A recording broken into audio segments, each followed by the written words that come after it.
اللهم صل على محمد وآل محمد.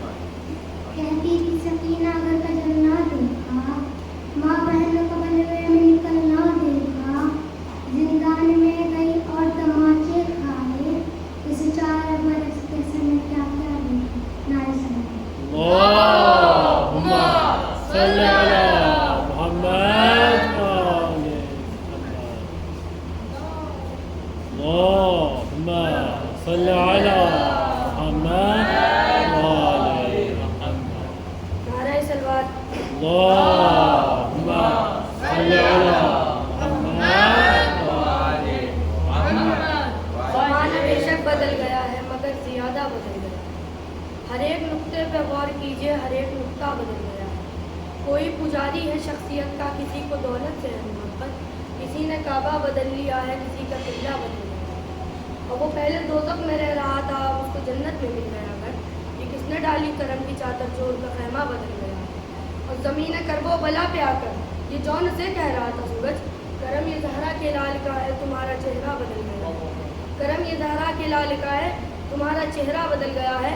اور ابھی بھی کالے لباس میں ہے حسین کا غم بنانے والے. کسی میں دم ہو تو آ کے کہہ دے غلاف کعبہ بدل گیا ہے. کسی میں دم ہو تو آ کے کہہ دے غلاف کعبہ بدل گیا ہے. نعرہ سلوات.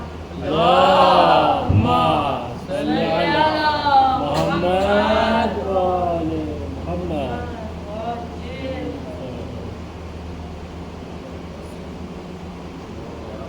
اللهم صل على محمد وآل محمد.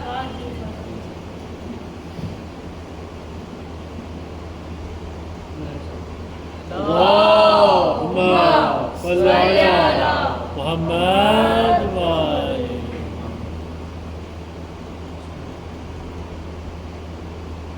سپاہ شام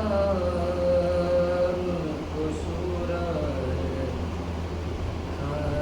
کے بچے کی، سپاہ شام کو سورج کے بچے کی، یہ 6 مہینے کا گلرو کے جان منی سی،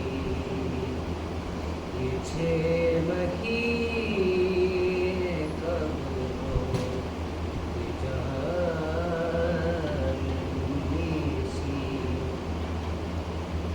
کہاں کی وہ بھی سنے جو کی ہو شقی سے شقی، کہاں کی وہ بھی سنے جو کی ہو شقی سے شقی.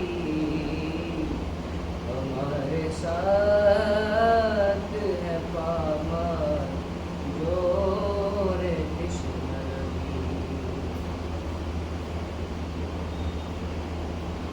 یہ سن کے سب نے جو دیکھا نظر اٹھا کے ادھر، یہ سن کے سب نے جو دیکھا نظر اٹھا کے ادھر.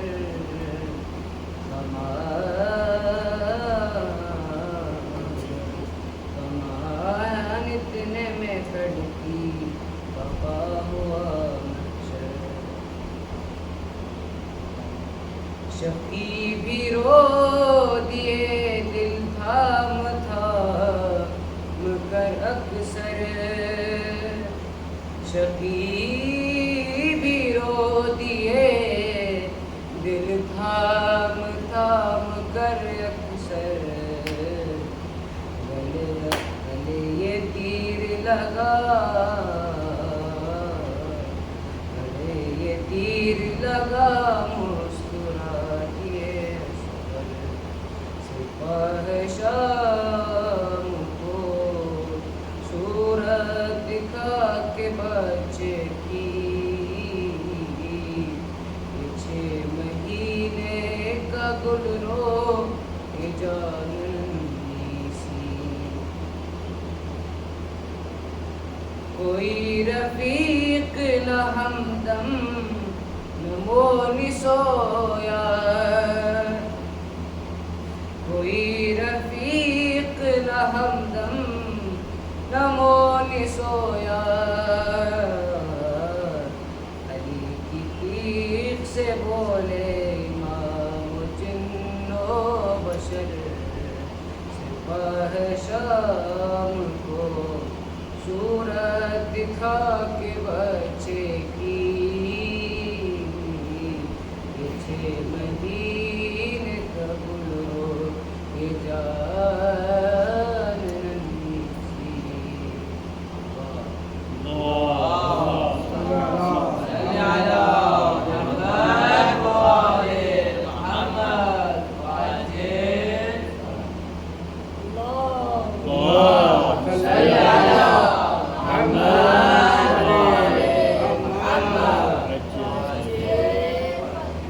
عنوان ہے آنسو.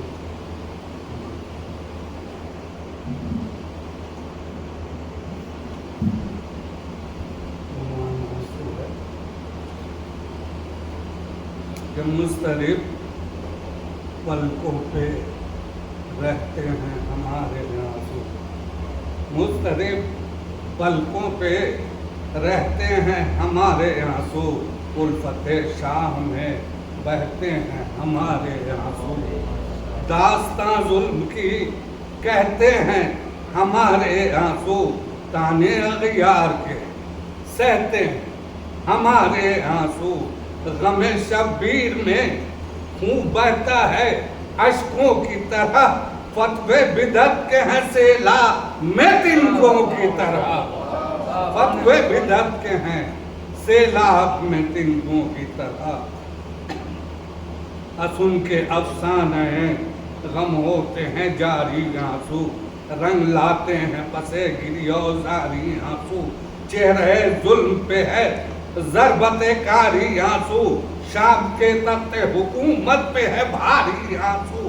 قطرہ اشک بھی طوفان اٹھا سکتا ہے. کفر کی آہن دیوار کو ڈھا سکتا ہے. کفر کی آہن دیوار کو ڈھا سکتا. دہر میں بانیے اسلام کی سنت آنسو. تازیہ داروں کا پیمانے فطرت آنسو. کربلا والوں سے اظہار عقیدت آنسو. رونے والوں کے لیے عین سعادت آنسو. اہل ایمان کو محبت کا صلہ دیتے ہیں. یہ وہ آنسو ہیں جو کوثر کا پتہ دیتے ہیں. یہ وہ آنسو ہیں جو کوثر کا پتہ دیتے ہیں. اہل اسلام کا انداز نظر ہیں آنسو. حاصل مار کہے دیدے تر ہیں آنسو. چشم یعقوب کا نمنا سفر ہیں آنسو. حضرت نوح کے نوحے کا اثر ہیں آنسو. زندہ رہنا ہے تو پھر اشک بہانا ہوگا. ورنہ مردوں کے صفوں میں تمہیں جانا ہوگا. ورنہ مردوں کے صفوں میں تمہیں جانا ہوگا. یہ وہ آنسو ہیں جو احساس کی دولت ٹھہرے. صاحب دل کے لیے باعث عزت ٹھہرے. فاطمہ زہرا کے رومال کی زینت ٹھہرے. عرشہ حشر میں بخشش کی ضمانت ٹھہرے. حوصلہ رکھتا ہے عرفان محبت آنسو. اشک افسانی ہے عنوان محبت آنسو. ہم تو جیتے ہیں غم شاہ میں رونے کے لیے. آنسوؤں سے رخ احساس کو دھونے کے لیے. دامن زست کا ہر تار بھگونے کے لیے. تیر ظالم کے کلیجے میں چبھونے کے لیے. یہ وہ عادت ہے جو تاہم نہیں چھٹ سکتی. یہ وہ دولت ہے جو تا حشر نہیں لٹ سکتی. یہ وہ دولت ہے جو تا حشر نہیں لٹ سکتی. اہل دل اہل نظر اہل وفا روئیں گے. فرش مجلس کے قسم شاہ و گدا روئیں گے. جو غم شاہ کے شیدا ہیں سدا روئیں گے، جن کے دل سینوں میں پتھر ہیں وہ کیا روئیں گے؟ پوچھ لو احمد مختار سے کیا ہے آنسو، زخم شبیر کا مرہم بخدا ہے آنسو۔ جن کے سینوں میں ہے اللہ کا ڈر روتے ہیں، سبط احمد کی مصیبت پہ شجر روتے ہیں، رات دن روتے ہیں اور شام و سحر روتے ہیں۔ آج تک ارض و سما شمس و قمر روتے ہیں، دل جو جلتا ہے تو آنکھوں میں نمی ہوتی ہے، کب رہے عشق میں اشکوں کی کمی ہوتی ہے۔ مائلے گریاں جو اللہ کی شمشیر ہوئی، شرح بیچار کیے حضرت شبیر ہوئی، ہم نفس دیکھ چشم شہ دلگیر ہوئی، روح شبیر تو نم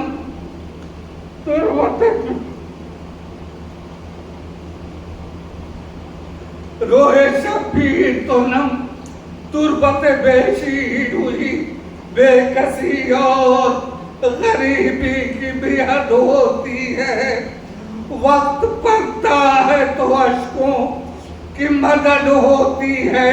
احمد دیوانے شبیر بتوفیق جنوں اپنے جذبات ہیں، ایوان صداقت کے ستون راہ ادراک میں کہتی ہے یہ چشمے پرخون، اشک خون ہی سے ہے ہستی ہے قبائل گلگوں، قاسم ہو اکبر ہو عباس کو ہم روتے ہیں، جس قدر روتے ہیں شبیر، جس قدر روتے ہیں شبیر۔ اللهم صل على محمد وآل محمد، اللهم صل على محمد وآل محمد، اللهم صل على محمد وآل محمد۔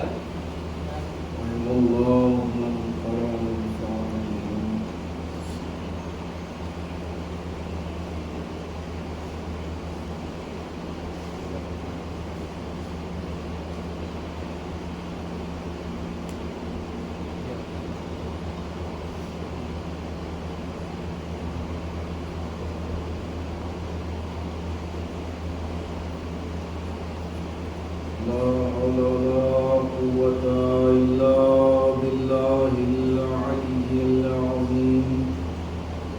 أعوذ بالله من الشيطان الرجيم، بسم الله الرحمن الرحيم۔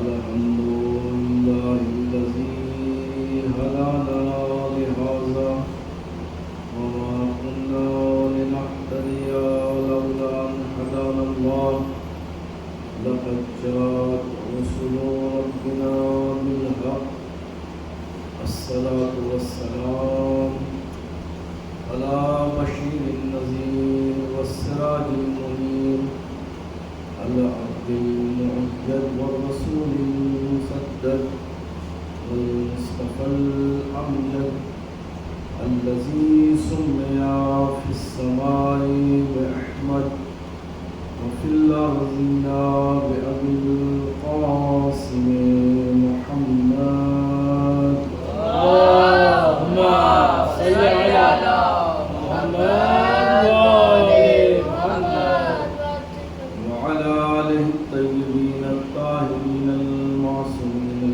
المظلومين، واللعنة الدائمة على أعدائهم أجمعين من يومنا هذا إلى قيام يوم الدين.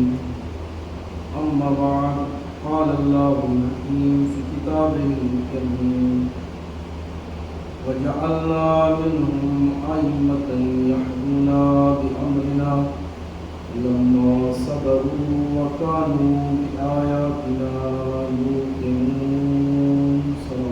اللهم صل على محمد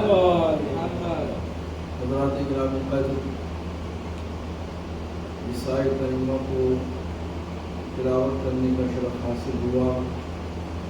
سورہ سجدہ کی 24ویں آیت جس میں ارشاد رب العزت ہو رہا ہے کہ جب انہوں نے صبر کیا اور وہ ہماری آیات پر یقین رکھتے تھے تو ہم نے انہی میں سے آئمہ بنائے جو ہمارے امر سے ہدایت کرتے ہیں۔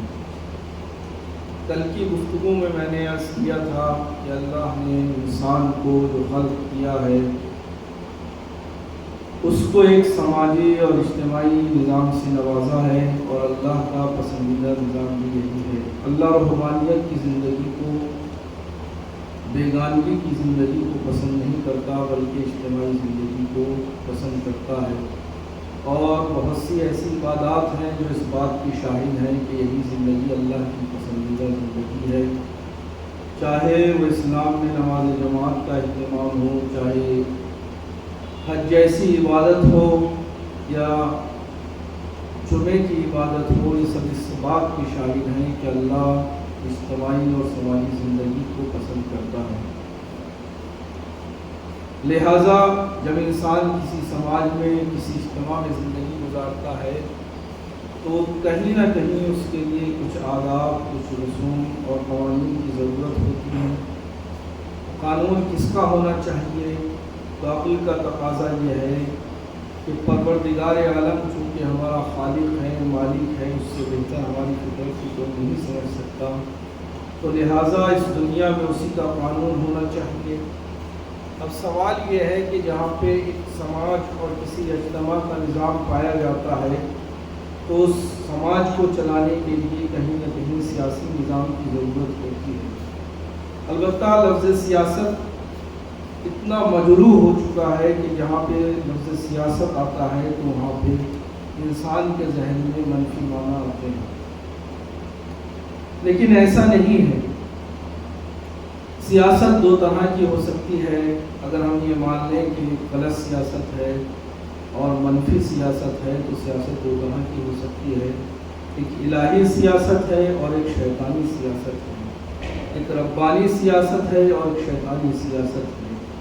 جس سماج کے اندر، جس اجتماع کے اندر کسی ایک خاص شخص کے لیے، کسی ایک خاص گروہ کے لیے پورے سماج اور اجتماع کے حقوق کو پائمال کر دیا جائے وہ شیطانی سیاست تو ہو سکتی ہے، ربانی سیاست نہیں ہو سکتی ہے۔ لیکن الہی سیاست یہ ہے کہ جہاں پہ ایسی تدبیریں کی جائیں، ایسی فکر کو رائج کیا جائے کہ جس کے ذریعے سے پورا سماج، پورا اجتماع ترقی کی راہوں کو طے کرتا ہوا سعادت کی منزلوں تک پہنچے، اور اسی کو الہی سیاست کہتے ہیں۔ تو لہٰذا جب اللہ نے ہمیں ایک سیاسی نظام، ہمیں ایک سماجی نظام دیا ہے تو اس کے لیے ایک سیاسی نظام کی ضرورت ہے جہاں پہ سوچا جائے کہ انسان کس طریقے سے ترقی کر سکتا ہے، کس طریقے سے سعادت کی منزلوں کو طے کر سکتا ہے اور اپنے رب کے سامنے کامیاب ہو سکتا ہے۔ اس کے لیے قرآن کریم نے جس نظام کو متعارف کرایا تو اس میں ارشاد ہوتا ہے کہ جب وہ صبر کرنے والے تھے اور ہماری آیات پر یقین کرنے والے تھے تو انہی میں سے ہم نے امام بنائے جو ہمارے امر سے ہدایت کرتے ہیں۔ تو لہٰذا اللہ کا دیا ہوا جو ہمارے پاس سیاسی نظام ہے وہ نظام امامت ہے۔ امامت کی تعریف اور اسلام نے اور خاص طور سے شیعہ عقائد میں اس کو کس طریقے سے ڈیفائن کیا گیا ہے تو میں نے آپ کی خدمت میں کل پیش کیا تھا۔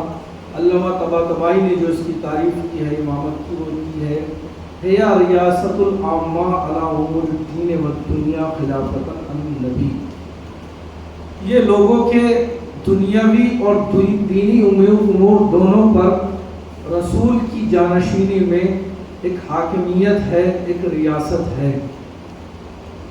جب ہمیں یہ معلوم ہو گیا کہ اللہ نے ہمارے سماج کے لیے نظام امامت کو رائج کیا ہے اور ہمیں سیاسی نظام کے طور پر نظام امامت سے نوازا ہے، تو اب ہمارا فریضہ یہ ہے کہ ہم اپنے وقت کے امام کو پہچانیں تاکہ ہم ان کے پیچھے چل کر ان کی رہبری میں ان کی لیڈرشپ میں سعادت کی منزلوں کو طے کریں اور اپنے پروردگار کے سامنے سرخ رو ہو جائیں، اپنے دنیاوی معاملات میں بھی اور دینی معاملات میں بھی۔ اس لیے کہ اللہ نے جو امام کو حاکم بنایا ہے وہ صرف دینی معاملات پر حاکم نہیں بنایا، بلکہ یہ امام کا حق ہے کہ وہ لوگوں کے دنیاوی امور پر بھی حکومت کریں اور دینی امور پر بھی حکومت کریں۔ رسول کریم صلی اللہ علیہ وسلم کی ایک حدیث ہے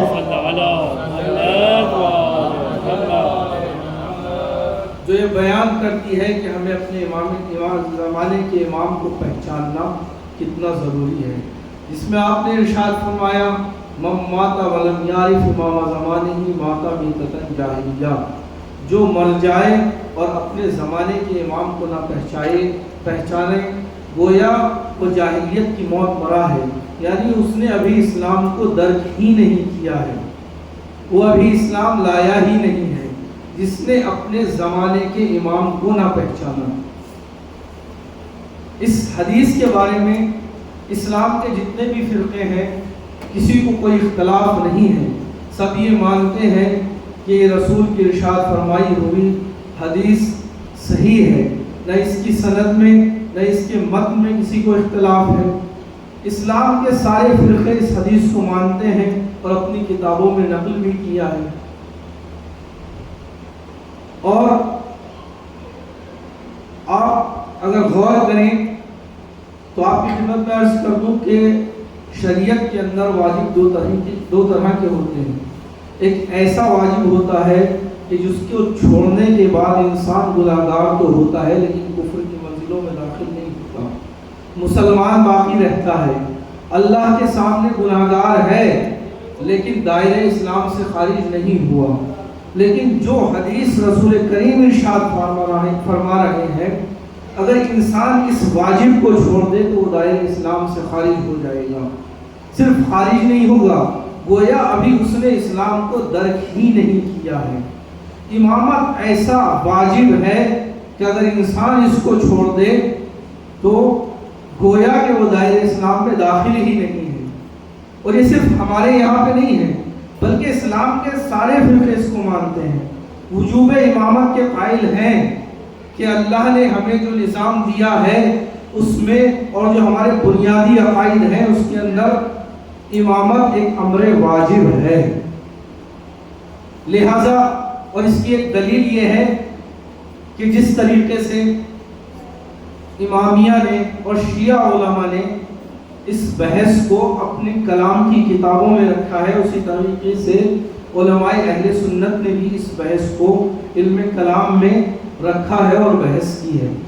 اب یہ علم کلام کا تعلق کیا ہے؟ ہمارے یہاں پہ کچھ بنیادی عقائد ہیں جس کو ہم اصول دین کہتے ہیں، اور دوسرا کیا ہے؟ فروع دین، جو عام طور سے کہا جاتا ہے 10 ہیں اور اصول دین 5 ہیں، یعنی بنیادی عقائد۔ ان میں فرق کیا ہے؟ اصول دین کا تعلق فکر سے ہے، کوئی بھی اچھا کام کرنے کے لیے یا کوئی بھی کام انجام دینے کے لیے پہلے ایک فکر کا ہونا ضروری ہے، بلکہ آغاز یہیں سے ہوتا ہے۔ پہلے انسان کے ذہن میں ایک فکر آتی ہے اور پھر اس کے بعد انسان کسی عمل کو انجام دیتا ہے۔ اب جتنی اچھی فکر ہوگی اتنا اچھا عمل ہوگا۔ اسی اچھی فکر کو عقیدہ کہا جاتا ہے۔ تو اصول دین جو ہے ان کا تعلق ہے فکر سے، اس پہ ہمیں عقل سے سمجھ کر یقین رکھنا ہے ان کے اوپر۔ اس کے مقابلے میں آتے ہیں فروع دین۔ فروع دین کا تعلق ہے عمل سے۔ جب ہم اللہ کی توحید پر ایمان لے آئے تو اس کے بتائے ہوئے احکام پہ عمل بھی کریں۔ ان احکام کی بحث کہاں کی جاتی ہے؟ فروع دین میں۔ تو اصول دین کا تعلق ہے علم کلام سے۔ علم کلام میں یہ بحث کی جاتی ہے کہ ہمیں کیا فکر رکھنی ہے، کیا سوچنا ہے، اور اس کے نتیجے میں ہمارا کیا عقیدہ ہونا چاہیے۔ اللہ کا وجود ہے تو کس طریقے سے ہے، اللہ کے وجود کو ہمیں کس طریقے سے ماننا چاہیے، اللہ کی وحدانیت پہ ہمیں کیسے ایمان لانا چاہیے، اللہ اگر عادل ہے تو اس کے عدل کے کس طریقے سے ہم قائل ہوں، اگر اللہ نے نظام نبوت بنایا ہے تو نبیوں کو بھیجا ہے، ان پہ ہم کس طریقے سے ایمان لائیں؟ کیا دلیل ہے کہ اللہ نے انبیاء کو بھیجا ہے؟ اگر نظام امامت کو بنایا ہے تو اس کی کیا دلیل ہے کہ ہم اس کے بارے میں یقین رکھیں کہ اللہ نے اماموں کو بھیجا ہے؟ اگر قیامت ہے تو قیامت کے بارے میں کیا دلیلیں ہیں کہ ہم یہ یقین رکھیں کہ ایک دن روز حساب ہوگا جس کے بعد جزا اور سزا ملے گی؟ تو یہ تمام بحثیں کی جاتی ہیں علم کلام میں۔ اسی طریقے سے علم فقہ میں فروع دین کی بحث ہوتی ہے کہ انسان کو کیا کرنا چاہیے، کیا نہیں کرنا چاہیے، انسان کو جو واجبات ہیں ان کو کس طریقے سے انجام دینا ہے، جو محرمات ہیں اس طریقے اس سے بچنا ہے۔ یہ کہاں پہ بتایا جائے گا؟ یہ علم فقہ میں بتایا جائے گا۔ انسان کو کس چیز پہ یقین رکھنا ہے یہ علم کلام میں بتایا جاتا ہے۔ انسان کو کیا کرنا ہے کیا نہیں کرنا ہے یہ علم فقہ میں بتایا جاتا ہے۔ تو لہذا جہاں شیعہ علماء نے امامت کی بحث کو علم کلام میں رکھا ہے، وہیں پہ علماء اہل سنت اور اسلام کے جتنے فرقوں کے بھی علماء ہیں انہوں نے اس بحث کو علم کلام میں رکھا ہے۔ یہ اس بات کی دلیل ہے کہ تمام مسلمانوں کے عقیدے میں یہ بحث اصول دین میں اور اسلام کے بنیادی عقائد میں شامل ہے۔ تو لہذا اسلام کے تمام فرقے وجوب امامت کے قائل ہیں کہ امامت کا ہونا ضروری ہے، البتہ وہ امامت کس شکل میں ہوگی اس میں ضرور اختلاف ہے۔ شیعوں کے نزدیک امامت امور دین اور امور دنیا پر دونوں پر حاکمیت کس کی جانشینی میں؟ رسول کی جانشینی میں۔ لیکن علماء اسلام کی نظر میں اس میں اختلاف پایا جاتا ہے۔ سب نے کہا کہ امامت کا ہونا ضروری ہے اور واجب ہے، یہ ایک امر واجب ہے، لیکن امامت کس شکل میں ظہور کرے گی اور خارج میں کس شکل میں پائی جائے گی اس میں ایک اختلاف پایا جاتا ہے۔ کسی نے کہا کہ خلافت کی شکل میں ظہور کرے گی، کسی نے کہا کہ یہاں امامت سے مراد اور امام سے مراد امام فقہی ہے جو صرف دین کے مسائل بتائے، وہاں پہ دنیاوی امور کو چھوڑ دیا گیا۔ کسی نے کہا کہ یہاں امامت سے مراد بادشاہان وقت ہے، یہاں پہ دینی امور کو چھوڑ دیا گیا۔ ایک عالم اسلام کی بہت بڑی شخصیت ہے علامہ تفتازانی، انہوں نے اپنی کتاب شرح عقائد میں اس کو بیان کیا کہ وجوب امامت، نظام امامت کا ہونا ایک امر حقیقی ہے، یعنی اس میں کوئی شک نہیں ہے کہ امامت کا نظام پایا جاتا ہے۔ لیکن وہ آگے لکھتے ہیں کہ شیعوں کے نزدیک یہ عقلی ہے۔ عقلی سے مراد یہ ہے کہ منصوص من اللہ ہے، جو امام ہوگا اس کا انتخاب لوگوں کی طرف سے نہیں ہوگا بلکہ اللہ کی طرف سے ہوگا، وہ اللہ کا چنا ہوا ہوگا۔ لیکن ہمارے نزدیک یہ سمعی ہے۔ سمعی کا مطلب یہ ہے کہ اللہ نے اس نظام کو بنایا ہے لیکن انتخاب لوگوں کی طرف سے ہوگا۔ اب وہ کہتے ہیں کہ کس شکل میں ہوگا، کس شکل میں یہ ظہور کرے گا، خارج میں کس شکل میں یہ نظام پایا جائے گا، تو کہتے ہیں کہ یہ خلافت کی شکل میں پایا جائے گا۔ اور ایک عجیب بات جو اس کے بعد انہوں نے کہی ہے اور اس کی دلیل میں اسی حدیث کو پیش کیا ہے جو میں نے آپ کی خدمت میں ابھی پیش کی تھی کہ من مات ولم یعرف امام زمانہ میتۃ جاہلیہ۔ وہ کہتے ہیں کہ اس حدیث کے مد نظر کہ اگر کوئی اپنے زمانے کے امام کو پہچانے ہوئے بغیر مر جائے تو گویا اس نے اسلام کو ابھی درک ہی نہیں کیا ہے۔ مسلمانوں نے نبی کے جنازے کو چھوڑا اور اس اہم کام میں مشغول ہو گئے کہ اپنے لیے ایک امام مقرر کر لیں، اپنے لیے ایک حاکم مقرر کر لیں، اور دلیل میں وہ اس حدیث کو پیش کرتے ہیں۔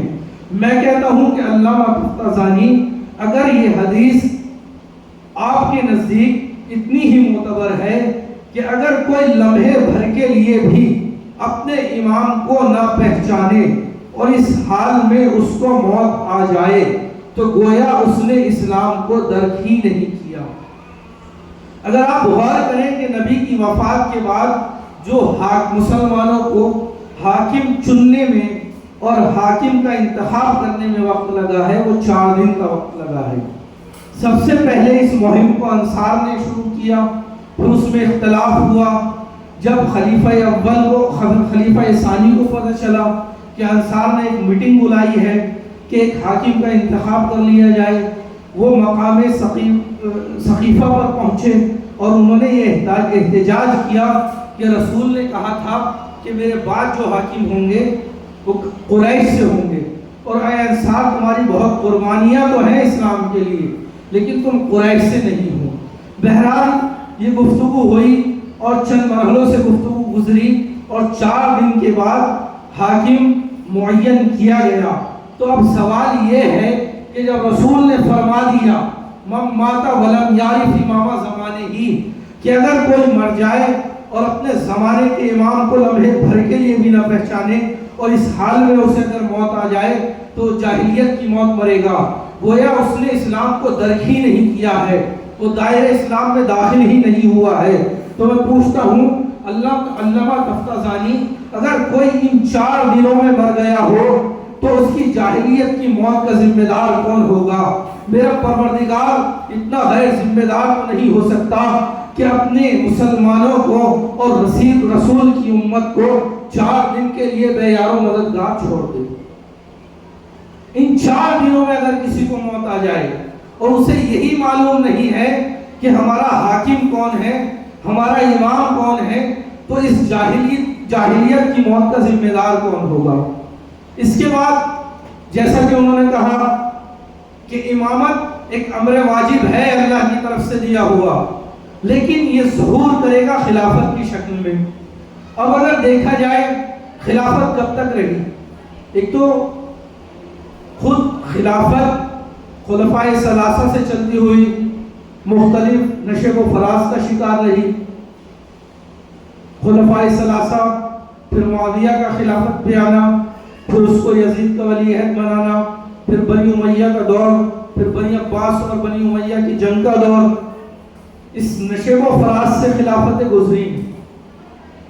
اس کے بعد خلافت کا سلسلہ تقریباً پہلی جنگ عظیم کے بعد سے ختم ہو گیا. تو میں پوچھتا ہوں کہ جو 80-90 سال کا عرصہ ابھی گزرا ہے اور اب تک، اور جو آنے والا عرصہ ہے جس میں خلافت کا وجود ہی نہیں پایا جاتا، تو اس میں مرنے والے انسان اور مسلمان کیا حکم رکھتے ہیں؟ یعنی اب جو بھی مسلمان اس دنیا سے جا رہا ہے گویا وہ جاہلیت کی موت مر رہا ہے، گویا کہ وہ اسلام پہ نہیں مر رہا، ابھی اس نے اسلام کو درک ہی نہیں کیا ہے، کیونکہ خلافت کا سلسلہ ختم ہو چکا ہے.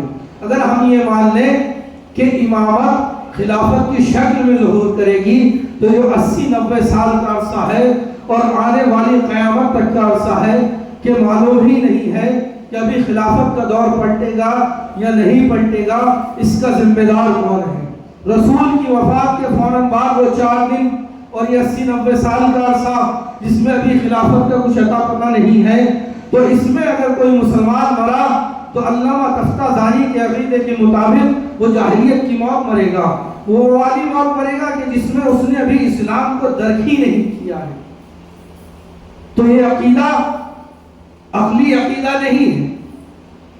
تو آئیے قرآن سے پوچھتے ہیں، اگر آپ یہ کہتے ہیں کہ امامت خلافت کی شکل میں ظہور کرے گی اور خارج میں امامت خلافت کی شکل میں پائی جائے گی اور حاکم خلیفہ کی شکل میں پایا جائے گا، امام خلیفہ کی شکل میں پایا جائے گا، تو ذرا قرآن سے پتہ کرتے ہیں کیا اس نے اس نظریے کو اپنے اندر بیان کیا ہے یا نہیں کیا ہے.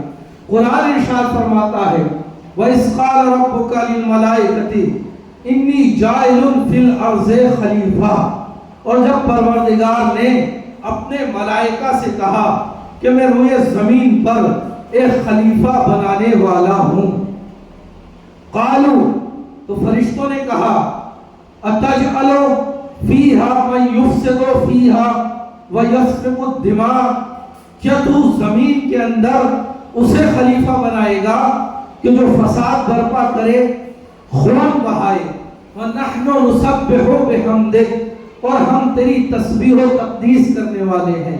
وَنَحْنُ نُسَبِّحُ بِحَمْدِكَ وَنُقَدِّسُ لَكَ، اور ہم تیری تسبیح و تقدیس کرنے والے ہیں. تو قرآن نے خلافت کے نظریے کو پیش کیا لیکن الگ انداز سے. کیا ارشاد ہوا؟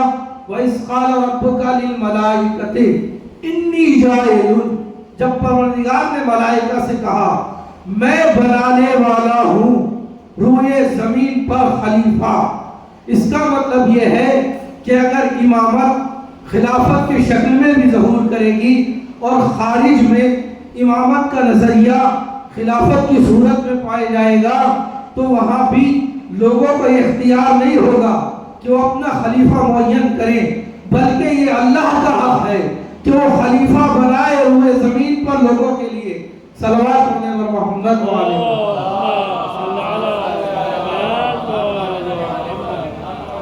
تو علامہ تفتازانی کا یہ نظریہ کہ امامت خلافت کی صورت میں پائی جائے گی اور اس کا انتخاب کا اختیار لوگوں کے ہاتھ میں ہوگا. لیکن قرآن کہہ رہا ہے انی جاعل فی الارض خلیفہ، میں زمین میں خلیفہ بنانے والا ہوں. ادھر فرشتوں نے اعتراض کیا. کیا اعتراض کیا؟ کیا تو اسے خلیفہ بنائے گا جو زمین میں فساد برپا کرنے والا ہے، خون بہانے والا ہے، اور اس کے مقابلے میں ہم تیری تسبیح و تحلیل کرنے والے ہیں اور تقدیس کرنے والے ہیں.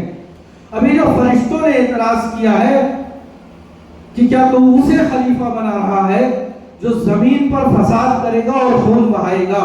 مفسرین نے اس کی بہت سی دلیلیں بیان کی ہیں کہ انسانوں سے پہلے ایک مخلوق تھی، اللہ نے ایک مخلوق بنائی تھی اور اس نے زمین پر خون بہایا اور فساد برپا کیا، جس کی بنا پر فرشتوں نے کہا کہ کیا تو اس کو خلیفہ بنا رہا ہے جو زمین پر جا کر فساد برپا کرنے والا ہے، خون بہانے والا ہے. لیکن یہ ایک الگ بحث ہے. اللہ کیا کہہ رہا ہے فرشتوں سے؟ انی عالم ما لا تعلمون. جب فرشتوں کی صفوں سے آواز اعتراض اٹھی تو اللہ نے فرشتوں سے پلٹ کر کہا جو میں جانتا ہوں وہ تم نہیں جانتے. اس کے بعد فرشتوں سے کوئی آواز نہیں آئی.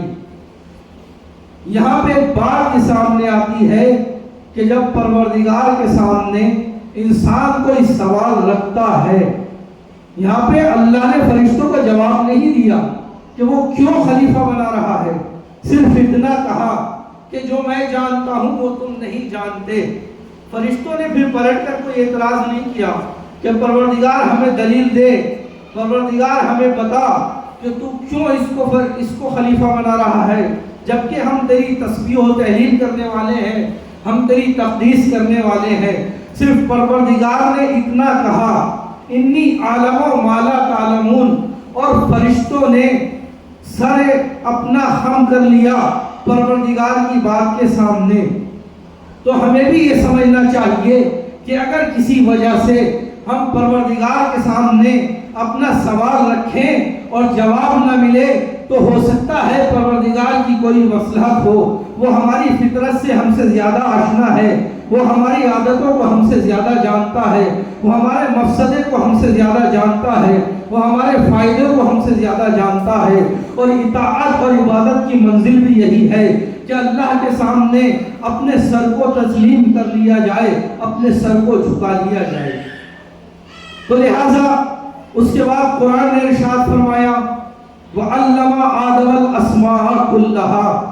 جب یہ بات ہو گئی، فرشتوں نے اعتراض کر دیا، اللہ نے کہہ دیا جو میں جانتا ہوں وہ تم نہیں جانتے. اور اس کے بعد اللہ نے کیا ارشاد فرمایا قرآن میں وَعَلَّمَ آدَمَ الْأَسْمَاءَ كُلَّهَا. اس کے بعد اللہ نے آدم کو تمام کے تمام اسماء کی تعلیم دے دی.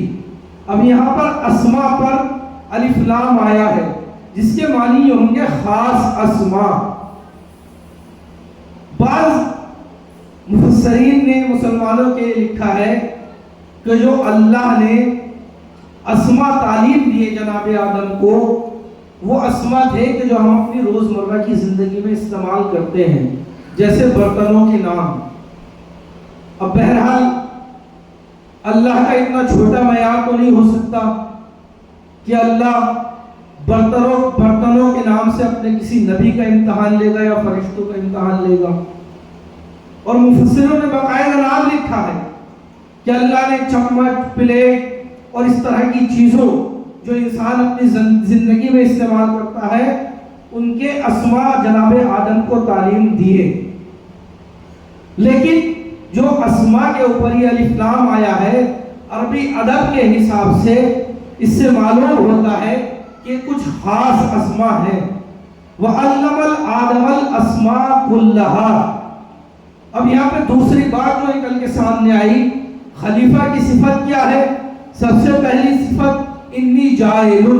اگر ہم یہ مان لیں کہ امامہ خلافت کی شکل میں ظہور کرے گی اور حاکم خلیفہ کی شکل میں ہوگا تو اللہ نے کہا انی جاعل، میں بنانے والا ہوں.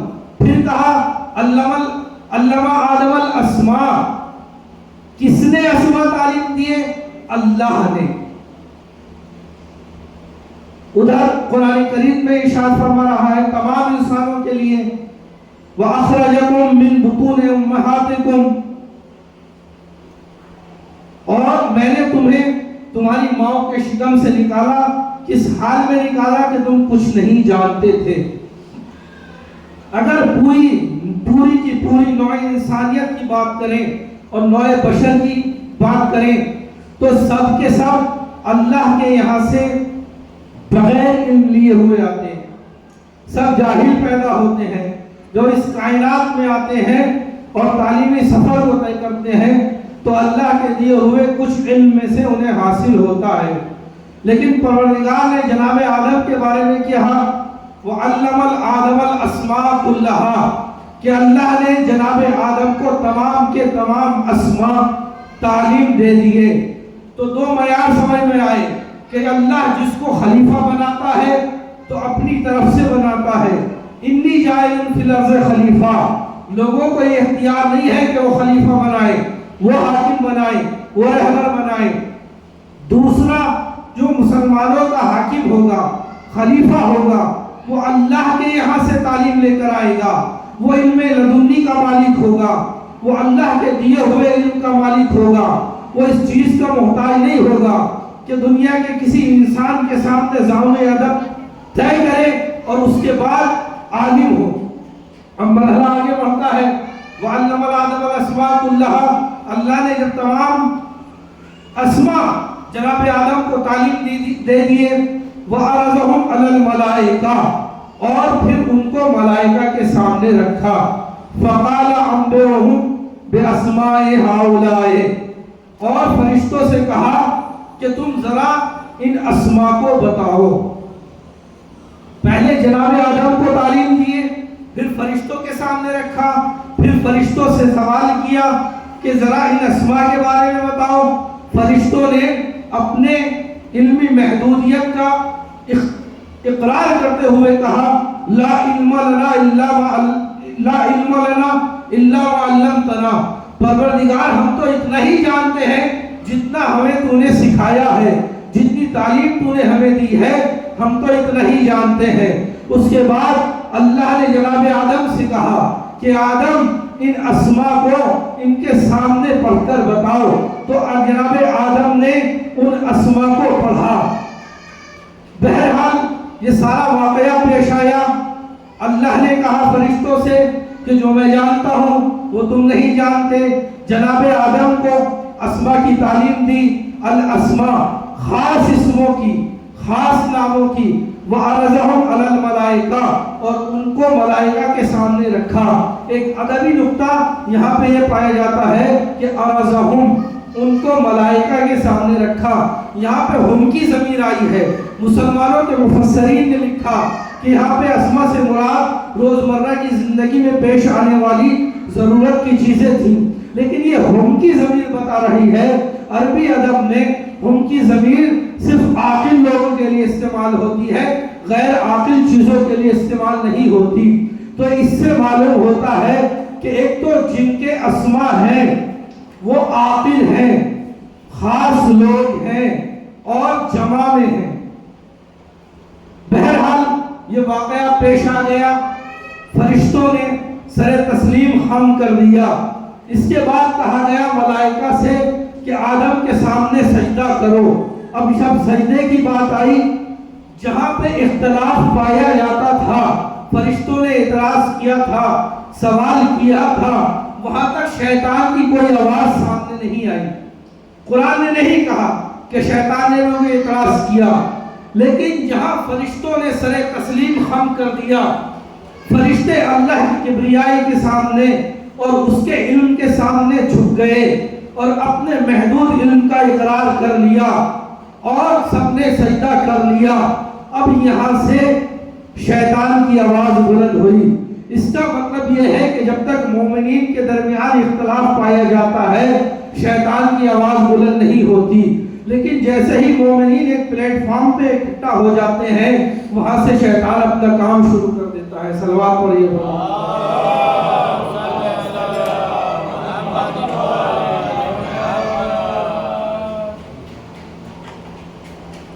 شیطان نے کیا کہا کہ میں اس کو سجدہ نہیں کروں گا، اور اپنی دلیلیں بیان کی کہ تو نے مجھے نار سے بنایا ہے اور اس کو مٹی سے بنایا ہے، جبکہ اللہ نے پہلے ہی معیار دے دیا تھا فرشتوں کے سامنے۔ اللہ کے نزدیک یہ معیار نہیں ہے کہ اللہ نے کس چیز سے خلق کیا ہے، بلکہ اللہ کے نزدیک معیار علم ہے۔ جس کے پاس علم ہے وہ مسجود ملائکہ قرار پاتا ہے۔ شیطان نے اعتراض کیا کہ تو نے مجھے نار سے بنایا، اس کو مٹی سے بنایا، لہذا میں سجدہ نہیں کروں گا۔ اب یہ شیطان ہے کون؟ شیطان کا تعلق امام جعفر صادق علیہ السلام سے ایک حدیث ہے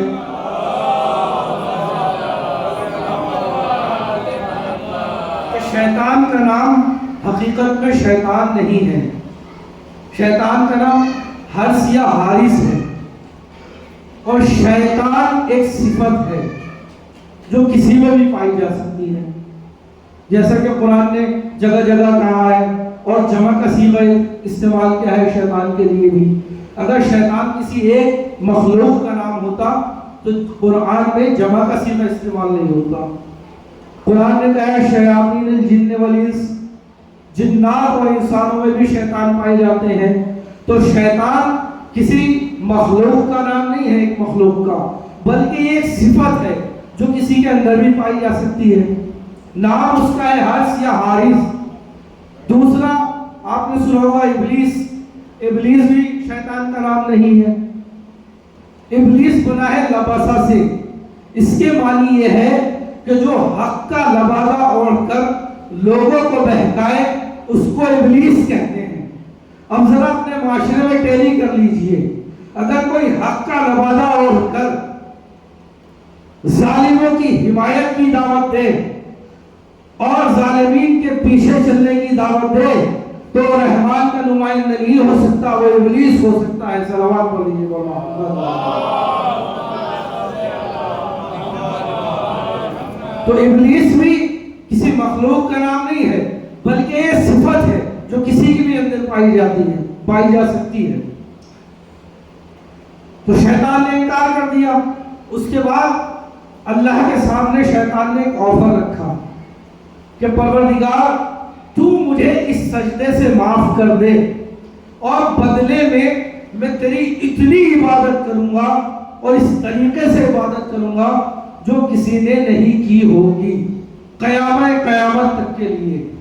لیکن اللہ نے شیطان کے اس آفر کو ٹھکرا دیا، شیطان کی اس پیشکش کو ٹھکرا دیا، اس لیے کہ عبادت اور اطاعت اپنی مرضی سے نہیں ہوتی، بلکہ عبادت اور اطاعت اللہ کی مرضی سے ہوا کرتی ہے۔ اگر آپ روز قیامت تک بھی سجدے میں پڑے رہیں، قیام میں رہیں، رکوع پہ رکوع کرتے رہیں، لیکن اللہ کی مرضی کے مطابق نہ ہو تو وہ عبادت نہیں ہے، وہ اطاعت نہیں ہے۔ لہذا اللہ نے شیطان کی اس پیشکش کو رد کر دیا کہ میں تیری اس پیشکش کو نہیں مانتا، جو اپنے مرضی سے کی جائے۔ اطاعت کا مطلب یہی ہے کہ اللہ جو انسان جو کام بھی انجام دے وہ اللہ کی مرضی سے انجام دے۔ پھر ہوا یہ کہ اللہ نے شیطان کو مردود بارگاہ قرار دے دیا، اللہ نے شیطان کو اپنی بارگاہ سے نکال دیا، لیکن بارگاہ سے نکالا تو لیکن عرش الہی سے نہیں نکالا۔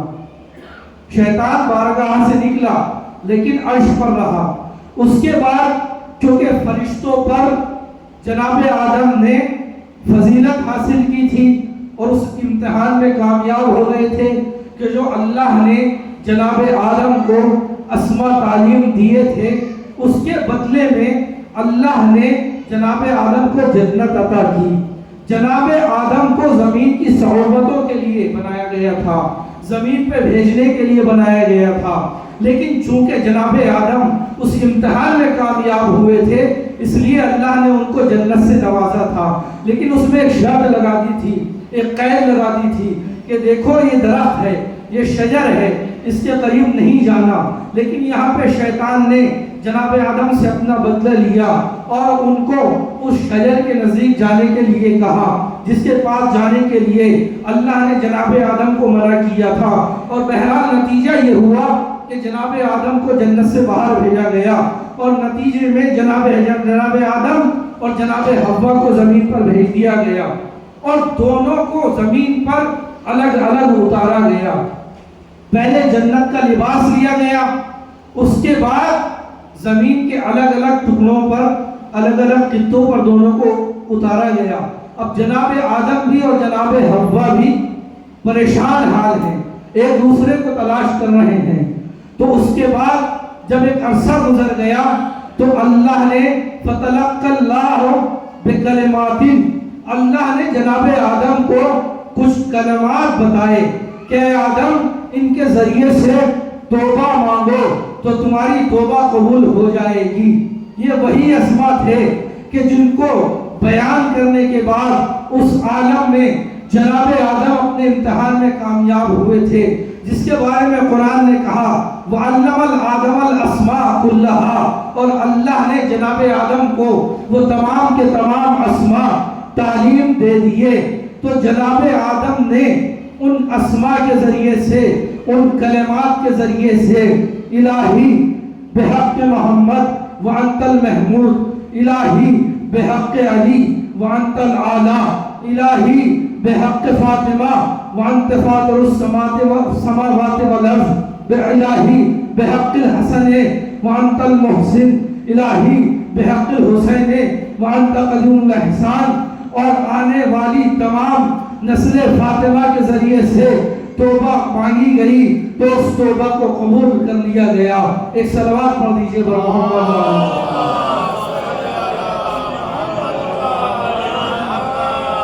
لیکن جناب آدم کے لیے یہ اسماء معلوم ہو چکے تھے، تعلیم دے دیے جا چکے تھے، لیکن اس امتحان میں فرشتے کامیاب نہیں ہوئے تھے۔ فرشتوں نے کہا تھا کہ پروردگار ہم تو اتنا ہی جانتے ہیں جتنا تو نے ہمیں تعلیم دی ہے۔ تو ابھی بھی فرشتے محو حیرت ہیں کہ یہ کون سے اسماء ہیں کہ جس کے ذریعے سے ہمیں ہمارے اوپر جناب آدم کو فضیلت دی گئی، خلافت دی گئی اور ہم کو جناب آدم کا سجدہ کرایا گیا، جناب آدم کو مسجود ملائکہ قرار دیا گیا۔ ایک وقت وہ آیا کہ حضرت رسول اکرم نے اپنے بدن میں ضعف کا احساس کیا، جناب فاطمہ کے پاس پہنچے، چادر یمانی کو طلب کیا اور کچھ خاص افراد کو اس چادر کے نیچے جمع کیا۔ جبریل نے پوچھا کہ پروردگار یہ کون لوگ ہیں؟ تو آواز آئی ہم فاطمہ و ابوہا و بالوہا و بنوہا، یہ فاطمہ ہیں، ان کے شوہر ہیں اور ان کے بچے ہیں۔ تو فرشتوں کو معلوم ہوا کہ وہ اسماء تھے جو جناب آدم کو تعلیم دیے گئے، جن کے ذریعے سے جناب آدم کی توبہ قبول ہوئی۔ ایک صلوات پڑھیے محمد۔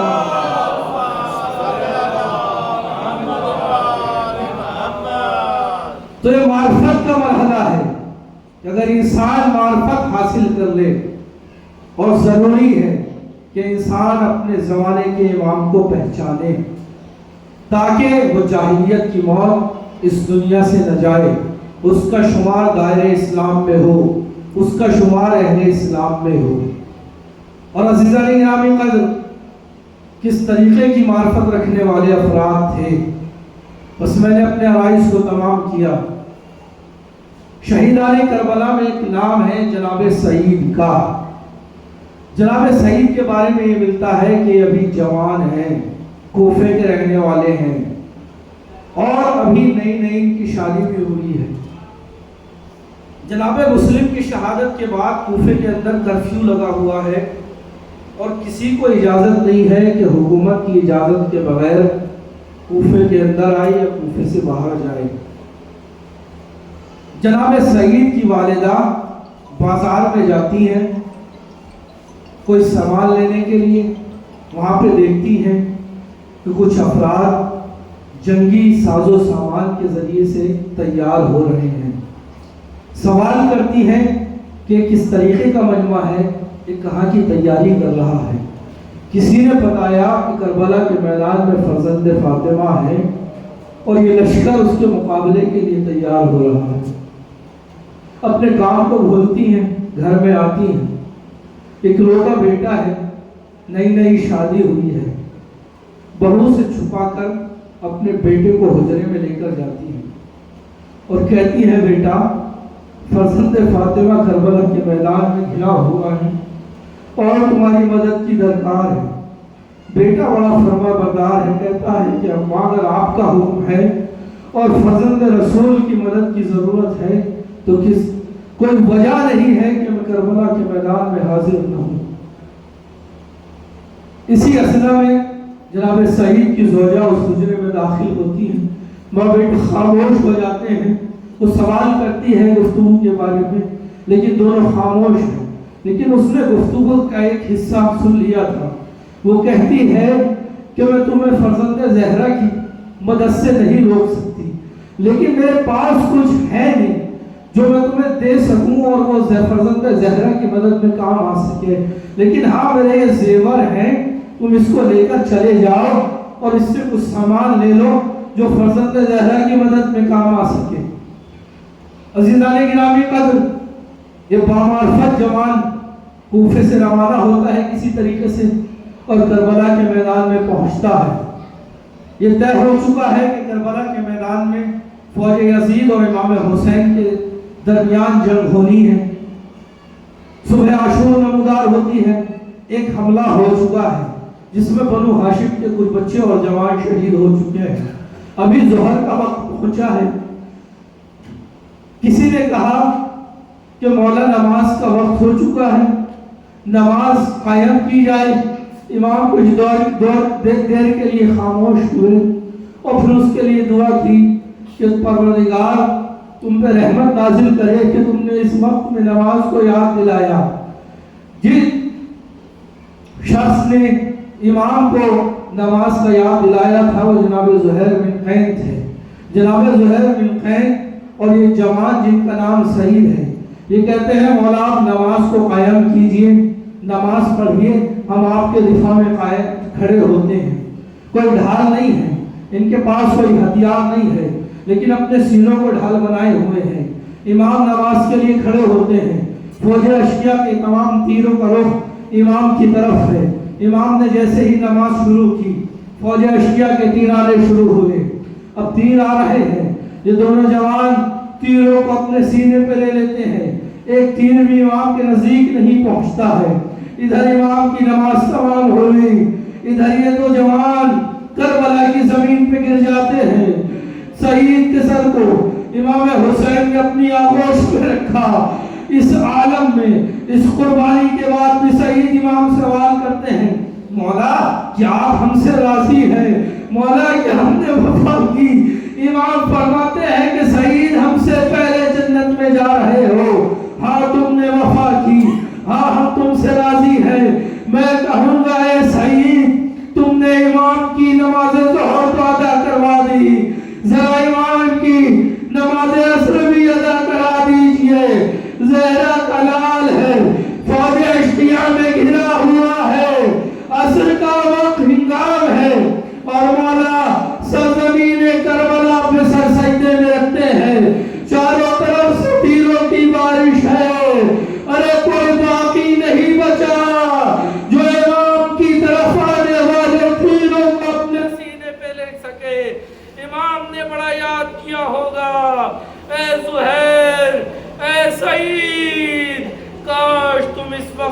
ہوتے فرزند زہرا کی نماز کو ادا کرا پاتے.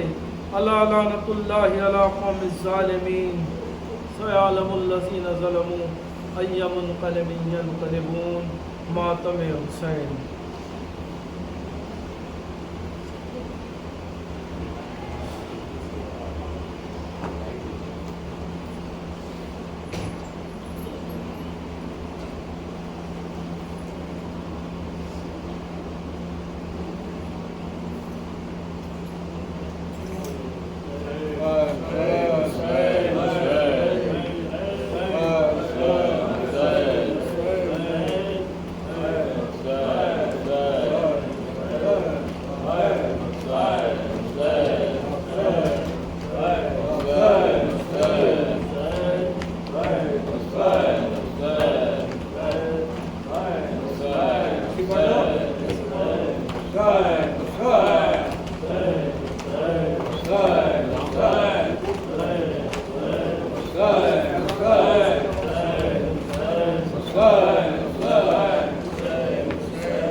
ختم شاہ نے لکھا حبیب آ جاؤ. ختم شاہ نے لکھا حبیب آ جاؤ. ختم شاہ نے لکھا حبیب آ جاؤ. ختم شاہ نے لکھا حبیب آ جاؤ.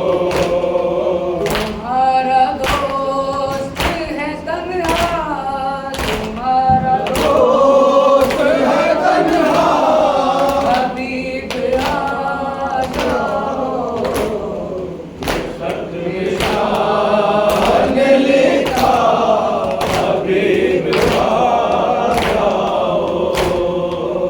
ختم شاہ نے لکھا حبیب آ جاؤ.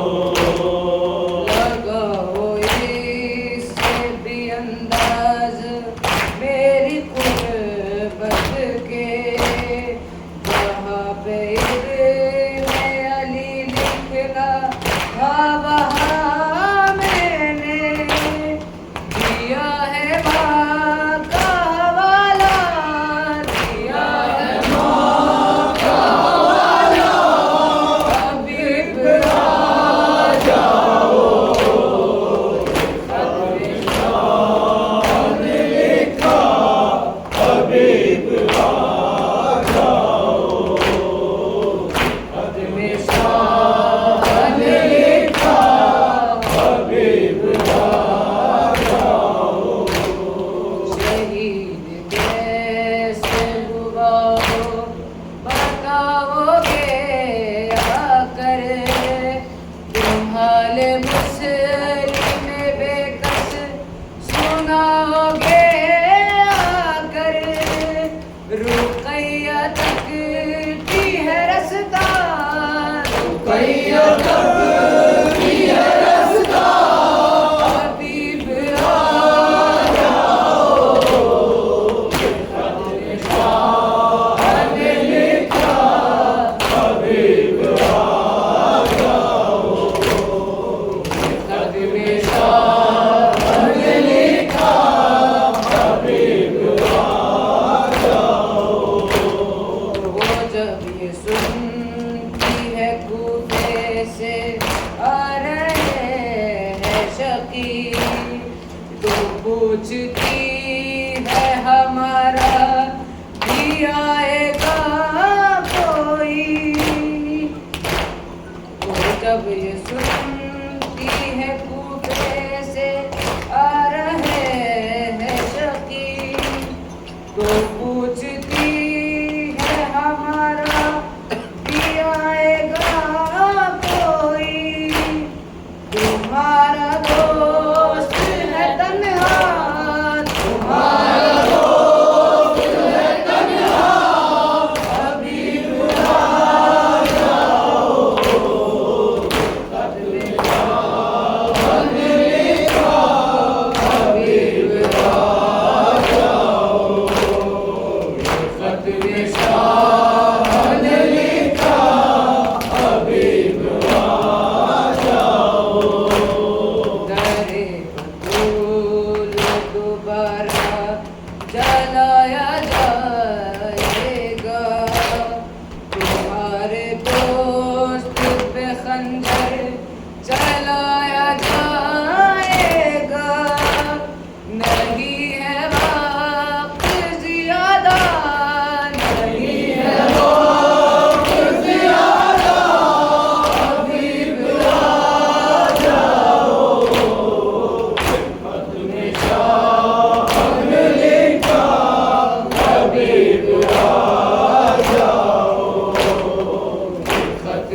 السلام علیکم یا رحمۃ اللہ، السلام علیکم یا رسول اللہ، السلام علیکم علی جدک و ابیک، السلام علیکم علی عمک و ابیک، السلام علیکم جمیع الشہداء کرام ورحمۃ اللہ وبرکاتہ، السلام علیکم یا غریب الغرباء، السلام علیکم یا معین الضعفاء والفقراء، السلام علیکم یا شمس الشموس، السلام علیکم یا انیس النفوس المدفون بالرزق، السلام علیکم یا ابن موسیٰ رضا والعقیق المعصوم، السلام علیکم ورحمۃ اللہ وبرکاتہ، السلام علیکم یا مولانا یا صاحب العصر والزمان، الامان الامان الامان منفق الجمال وشبه الجمال، السلام علیکم یا شریک القرآن، السلام علیکم یا خلیفۃ الرحمن، السلام علیکم یا امام زمان یا عبد اللہ تعالی فرجک، سأل الله تعالى مخرجك وظهورك